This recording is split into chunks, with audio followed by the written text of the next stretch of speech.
I've observed that whenever someone has something to gain from the situation, to gain from someone's change, then their voice is questionable. Their motives are questionable. That's why when there's a divorce situation in a church, it behooves the pastor not to be the person that gets involved because it reflects on their ministry.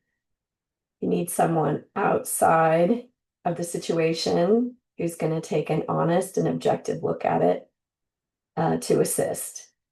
So same thing if you're the mom and the addict is your child. Your voice is compromised because you have something to gain from them getting better. If you're the spouse, you have very much to gain from someone getting better. If you're a sibling, yeah, the voice is a little less tainted, because the trajectory of your lives is separate. A sibling may be more motivated because they want to have you in their life. But there's some independence there. But it's something to consider, and this is why detachment and good boundaries and working on yourself is most helpful in the lives of the loved ones around the addict because their influence it very likely propels the addict further into addiction. It has the opposite effect. So it takes some time to really grapple with this. I've, decades of watching this, so I can speak to it, and I think I have a pretty rich understanding of it. But if that isn't your particular experience, I would suggest that you working on boundaries, you will see a difference in the impact you have on the addict in your life. So just something to ponder, something to consider. Again, when you have an addict in your life, the things that you would typically do are not helpful. It's very interesting. March 18th. Our eighth tradition suggests that our 12-step work should remain forever non-professional.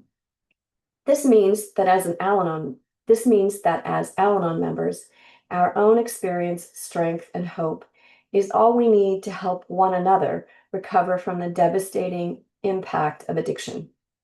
If our program were run by professionals, I would not have been free to carry the Al-Anon message to so many others. This tradition encourages me to help those who really want help. I've spent so much time and energy trying to help those who didn't want it, that the opportunity to make a welcome contribution to someone else's well-being is precious to me. Today, because of my experience with addiction, I am better able to understand and empathize with other people. I am grateful that something positive has come from the more difficult times in my life. I am learning to give and receive without guilt. I need not feel a debt to those members who have helped me except to pass along to others what has served me so well. And as I give, I receive. Today's reminder, I find that sharing my experience, strength, and hope with others as an equal is one of Al-Anon's greatest gifts. And here's the quote. The only ones among you who will be really happy are those who have sought and found how to serve. And that's Albert Schweitzer. So service is an important thing. It's helpful when we're serving those who are appreciative of it, who want it. And the blessing is always a two-way street. When you serve others, you're blessed as well as blessing. I hope you have a lovely day.